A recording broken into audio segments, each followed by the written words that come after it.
তো আমি কড়াই বসিয়ে দিয়েছি। এবার আমি কড়ার মধ্যে কিছু গোটা গরম মশলা দিয়ে দেবো। শুধু গরম মশলা দেয়নি, আরো হাফ চামচ মতো মৌরি, হাফ চামচ মতো ধনে, একটা শুকনো লঙ্কা, আর এলাচ, লবঙ্গ, দারচিনি এগুলো দিয়েছি। এবার শুকনো খোলায় এগুলো একটু হালকা ভেজে নেব। তো আমি একদিনেরই মশলাটা বানাচ্ছি, সেই জন্য সবকিছু অল্প অল্প দিয়েছি। তোমরা যদি এই মশলাটা স্টোর করে রাখতে চাও, তো তোমরা এই মশলাটা একটু বেশি করেই ভেজে রেখে গুঁড়িয়ে রেখে দিতে পারো স্টোর করে। তো যেহেতু এখন বৃষ্টির দিন, বর্ষাকাল, বানিয়ে রাখলে বেশি করে মশলাটা ভালো থাকে না, সেই কারণে আমি অল্প করেই বানাচ্ছি, যাতে আজকেই দিয়ে শেষ হয়ে যায়। তো এখন তোমাদের স্টোর করার দরকার নেই, তোমরা এখন দিনের দিন যেটা বানাবে সেইটাই করে নিও। এবার আমি কড়ার মধ্যে দিয়ে দেবো বেশ খানিকটা সাদা তেল।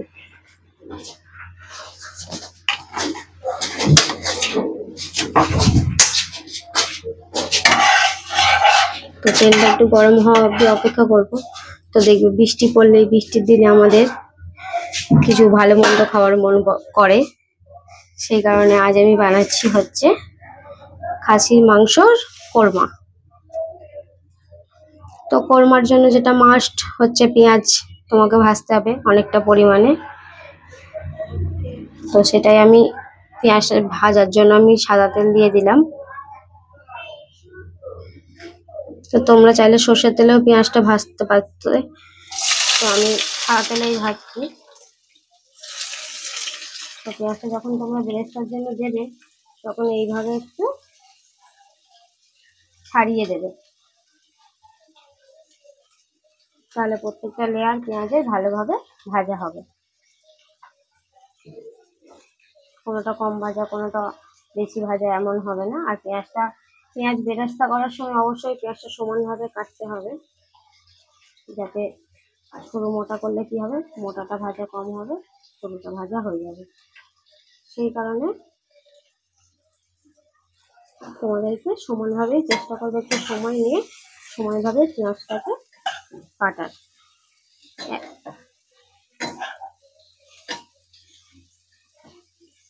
এটা একটু সময় সাপেক্ষ হচ্ছে কাজ, একটু বেশি সময় লাগে পেঁয়াজটা ভাজতে, তবুও যাতে ঝটফট হয়ে যায় সেই কারণে একটু অল্প করে নুন অ্যাড করে দেবো। এটা করে কি হবে, তাড়াতাড়ি পেঁয়াজটা ভাজা হয়ে যাবে।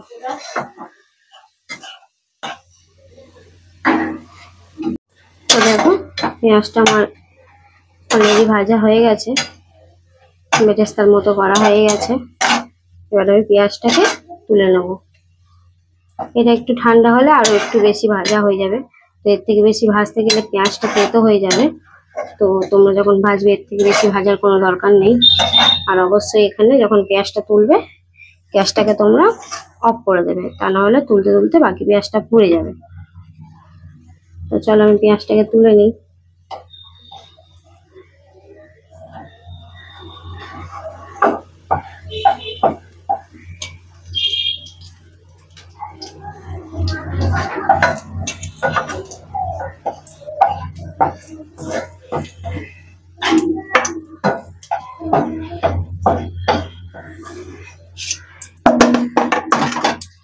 তো ওই কড়ার মধ্যে আমি এবার দিয়ে দেবো হচ্ছে বেশ খানিকটা সর্ষের তেল।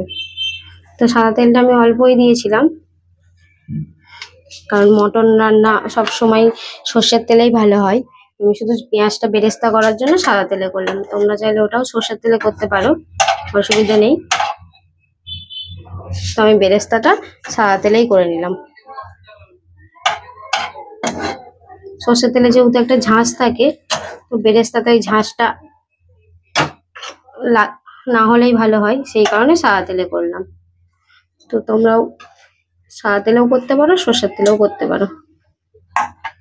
তো এবার আমি এর মধ্যে আলুগুলোকে দিয়ে দেবো। তোমরা ভাবতেই পারো কোরমাতে কখনো আলু দেয় না, তো আমি দিচ্ছি কারণ আমাদের বাড়িতে হচ্ছে আলু প্রেমী আছে অনেক কটা। তো যারা দেখবে আলু প্রেমী, যাই রান্না করো তাতে একটু আলুই খোঁজে, তো সেই কারণে আলুগুলো দেওয়া। আর আমরা মধ্যবিত্ত, ধরো কোরমা বানালে একটু আলু না দিলে বেশিই লাগে মাংসটা। তো আমরা যেহেতু মাংসটা বেশি বলতে আমাদের ওই 1 কিলোই, তাই বেশি আমরা আনতে পারি না, তো আলুর মধ্যে একটু লবণ দিয়ে দিলাম। তো যেটা বলছিলাম, বেশি আমরা ধরো আনতে পারি না, একটু আলু দিলে কি হবে, মাংসের পরিমাণটা একটু কম হলেও অসুবিধা নেই। আর যারা তো আলু খেতে ভালোবাসে তাদের তো আরোই ভালো হয় আলু দিলে। সেরকমই আমার আলু খেতে ভালোবাসে, সেই কারণে আমি আলু দিচ্ছি। তোমরা চাইলে আলুটা স্কিপ করতে পারো, অসুবিধা নেই। আমি আলু দিয়েই বানাবো কোরমাটা। তো আলুগুলোকে এবার আমি একটু ভেজে নেবো। সুন্দর কালার হওয়ার জন্য আমি একটু হলুদ গুঁড়ো অ্যাড করে দিলাম এতে। আমার আলুগুলোকে আমি লাল লাল করে ভেজে নেবো। দেখো আমার আলুগুলো ভাজা হয়ে গেছে, এবার আমি আলুগুলোকে তুলে নেব।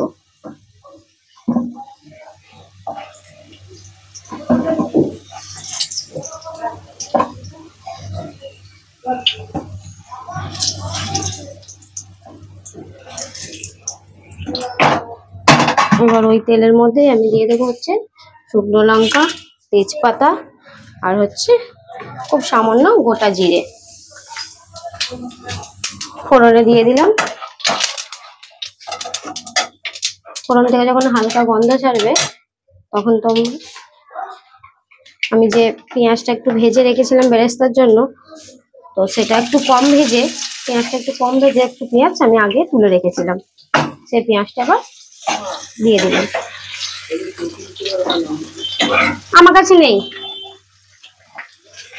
সেই পেঁয়াজটা আমি দিয়ে দিলাম।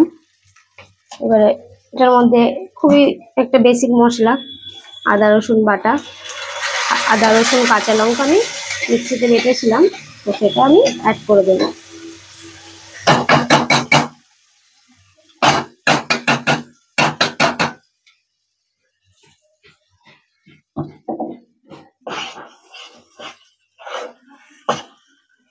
তো এখানে তোমাদের একটা ছোট্ট টিপস বলে দিই, তো মাংসটা যখন তোমরা রান্না করবে তেলটা একটু বুঝে শুনেই দেবে। যখনই খাসির মাংস অন্তত রান্না করবে তেলটা একটু বুঝে দেবে।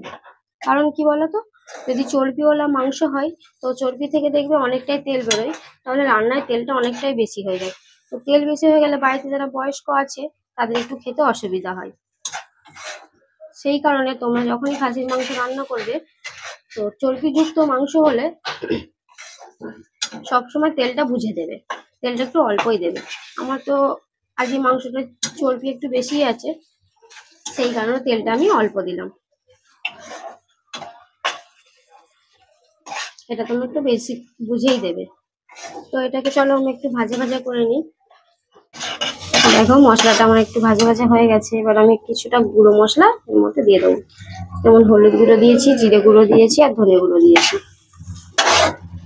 তো মশলাটা আমি একটু জলে গুলে দিলাম যাতে পুড়ে যাওয়ার ভয় না থাকে, সেই কারণে।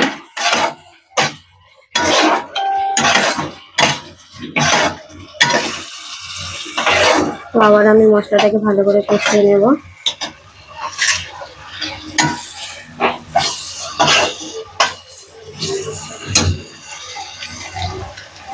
কালারটা যদি একটু ভালো হয়, ওই 1 চামচ মতো কাশ্মীরি লঙ্কার গুঁড়ো দিয়ে দিলাম। তোমরা চাইলে একটু দিতেও পারো, নাও পারো। আমি যেহেতু রান্নাটাতে কাঁচা লঙ্কা ব্যবহার করেছি, গুঁড়ো লঙ্কা ব্যবহার করিনি, তাই কালারটা যাতে ভালো হয় সেই কারণে আমি কাশ্মীরি লঙ্কা গুঁড়োটা দিলাম। তোমরা যদি গুঁড়ো লঙ্কায় রান্নাটা করো কাশ্মীরি লঙ্কাটা না দিলেও হবে।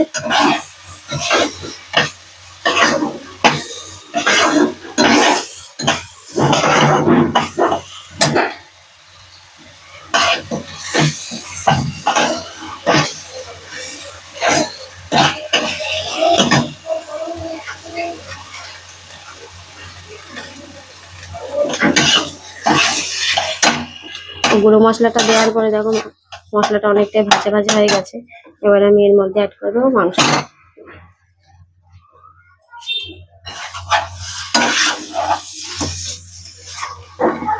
মাংসটার সাথে মশলাটা আবারও ভালো করে কষিয়ে নেব।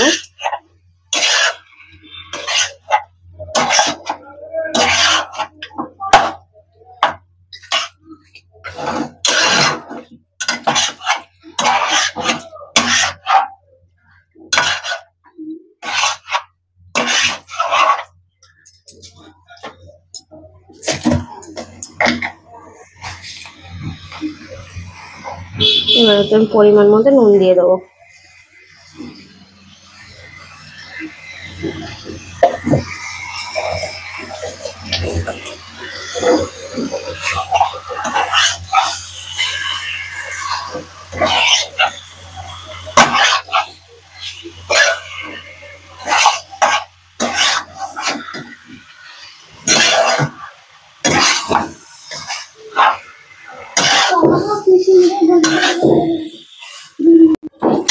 তো দেখো এতদিনে খাসি যত জল খেয়েছে সব যেন কড়াই চলে এসেছে। মাংসটা কষাতে কষাতে মশলার সঙ্গে কতটা জল ছেড়েছে দেখো নুন দেওয়ার পরে। তো প্রথমেই তোমরা কেউ জল অ্যাড করবে না, দেখবে কষাতে কষাতে এরকম জল ছাড়বে মাংস থেকে।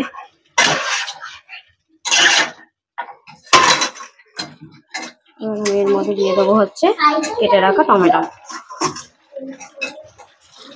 তো আর আমি জলটা শুকানো অবধি বা টমেটোটা গলা অবধি কষাবো ভালো করে। এই খাসির মাংস তোমরা যত ভালো করে কষাবে তত বেশি টেস্টটা হবে।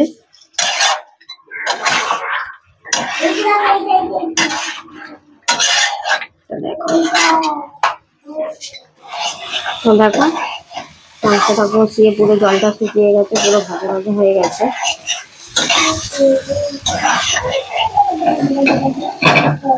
এর মধ্যে আমি একটু গরম জল অ্যাড করে দেবো,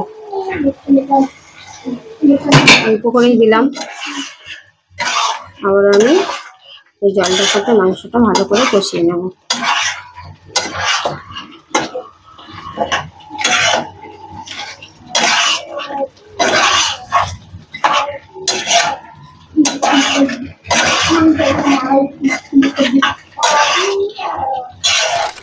জল দেওয়ার পরে আমি ঢাকা দিয়ে দিয়েছিলাম।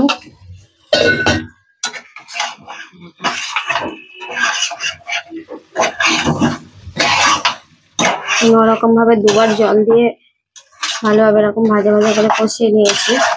তোমরা এই স্টেপটা অবশ্যই ফলো করবে,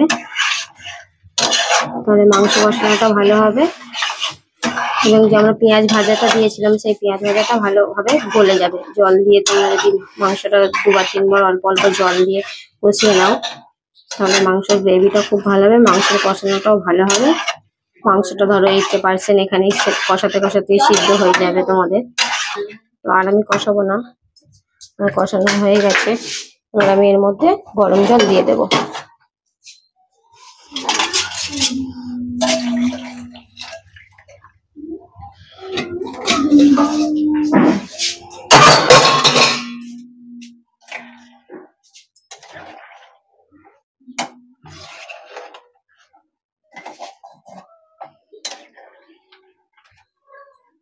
জলটা একটু মিশিয়ে নেব মাংসের সাথে। মাংসটা সিদ্ধ হতে যেহেতু বেশিক্ষণ সময় লাগবে একটু, তাই জন্য জলটা আমি একটু বেশিই দিলাম। তোমরা জলটা একটু বুঝিয়ে দিও।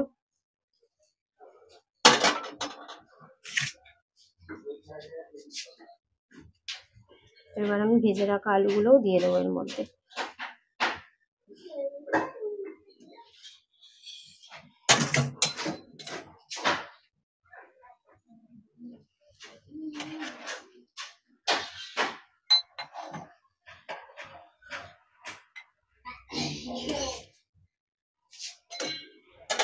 এই সময় তোমরা একটু মাংসটা চেখে নিও নুন ঝাল সবকিছু ঠিকঠাক আছে নাকি। আমি চেখে নিয়েছি, সবকিছু ঠিকঠাকই আছে। এবার আমি এটাকে সিমে দিয়ে ঢাকা দিয়ে মাংসটা সিদ্ধ হওয়ার জন্য ছেড়ে দেবো। হোক, তো কোরমার যে মেন মশলাটা সেটা এবার আমরা বানিয়ে ফেলি। তো একটা মিক্সিং জার নিয়ে নিয়েছি, তার মধ্যে ভেজে রাখা পেঁয়াজগুলো দিয়ে দিলাম। এ বাবু, ওই ঘরের টক দইটা আছে এনে দে তো আমাকে, তাড়াতাড়ি টক দইটা এনে দে। আর দিয়ে দিলাম কয়েকটা হচ্ছে গোটা কাজু দিয়ে দেবো এর মধ্যে হচ্ছে টক দই। আমি 100 গ্রাম মতো টক দই নিয়েছি 1 কিলো মাংসই, তোমরা পরিমাণ মতো নিয়ে নেবে। তো এটার মধ্যে আমি জল অ্যাড করবো না যেহেতু টক দইটা দেওয়া আছে। এবার এটা মিক্সিতে ভালো করে পেস্ট করে নেব। দেখো 15 মিনিট আমি সিমে দিয়ে এটাকে ছেড়ে দিয়েছিলাম। মাংসটা 80% মতো সিদ্ধ হয়ে গেছে, 80 থেকে 90% মতো।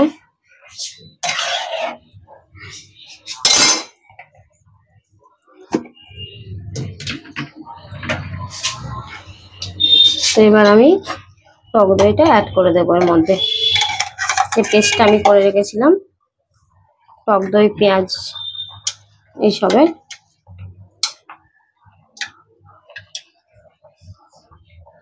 সেই পেস্টটা আমি দিয়ে দেবো।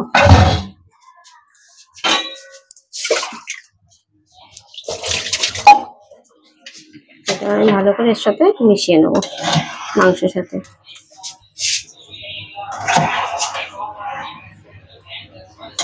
তো এটা আমি আগেও দিতে পারতাম, আগে দিলে কি হবে, টক দইটা আগে দিলে মাংসটা সিদ্ধ হতে আরো অনেকটা বেশি সময় লেগে যেত। সেই কারণে আমি এটা 80% মাংসটা সিদ্ধ হওয়ার পরেই দিচ্ছি। ভালো করে এটা মিক্স করে নেব।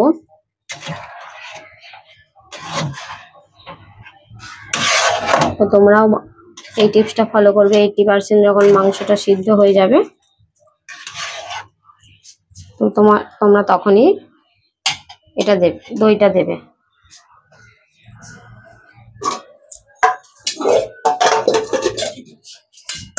এবার যে আমি ভাজা মশলাটা করেছিলাম সেই ভাজা মশলাটাও এবার দিয়ে দেবো এর মধ্যে।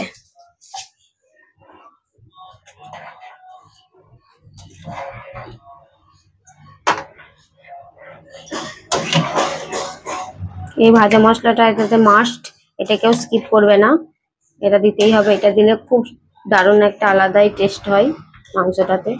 তো আমার জায়গাটা ছোট হয়ে গেছে, আমার নাড়তে খুব অসুবিধা হচ্ছে, তোমরা তো দেখতেই পাচ্ছ। আর কি করব, করে ফেলেছি।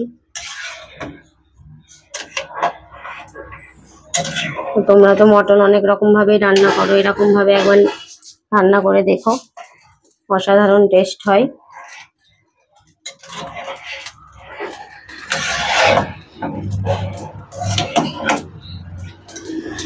তো আরো কিছুক্ষণ আমি এটাকে রান্না করে নেব।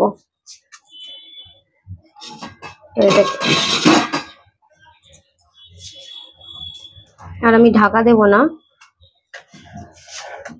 তোমার জলটা একটু বেশি হয়ে গেছে, সেই কারণে আমি আর ঢাকা দেব না। এটাকে আমি খোলাতেই ফুল দমে ফুটিয়ে নেব। জলটা তোমরা একটু বুঝে শুনে দেবে, আমার জলটা একটু দেওয়া বেশি হয়ে গেছে। তো মাঝে মাঝে তোমরা নেড়েও দেবে, কারণ যেহেতু কাজু বাদাম দেওয়া আছে, তো বাদাম বাটা দেওয়া আছে, তো তলায় লেগে যাওয়ার ভয়, সেই কারণে তোমরা মাঝে মাঝে এটাকে নেড়ে দেবে।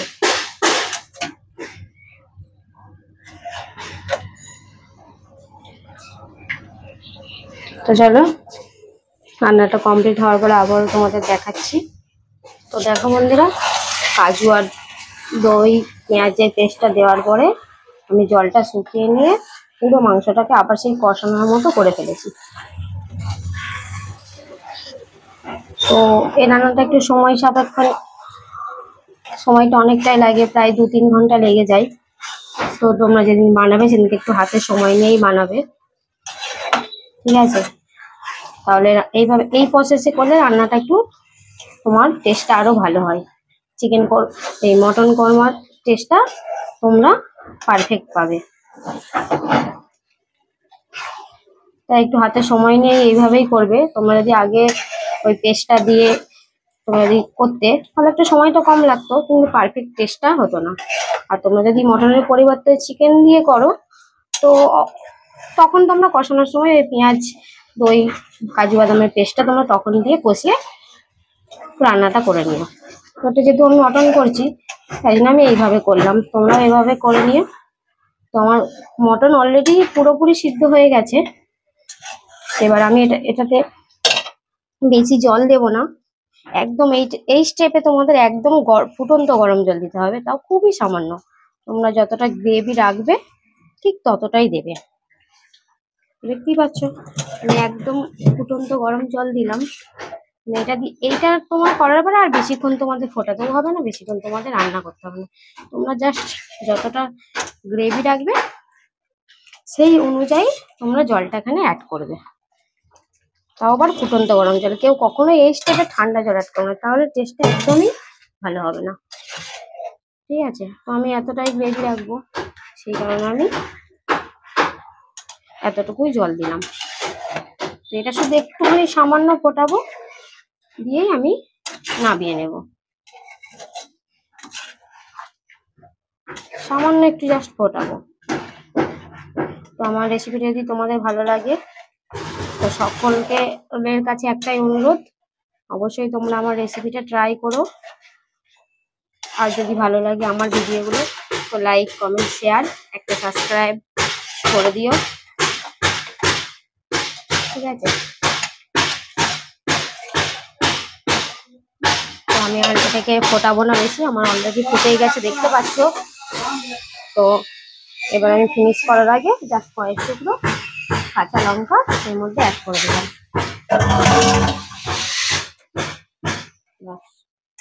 আমি আর একটুই ফোটাবো না অলরেডি। এই জন্যই তোমাদের বলেছি যে এখানে ফুটন্ত গরম জল দিতে। তো বাইরে থেকে খুবই আওয়াজ আসছে, মিস্ত্রিতে কাজ করছে বাইরে, সেই কারণে। তো তোমরা একটু অ্যাডজাস্ট করে নিও।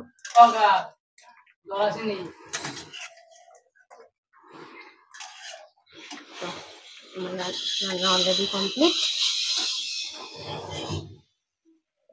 তো চলো আজকের মতো টাটা, আবার একটা নতুন রেসিপি নিয়ে তোমাদের সঙ্গে দেখা হবে, ঠিক আছে?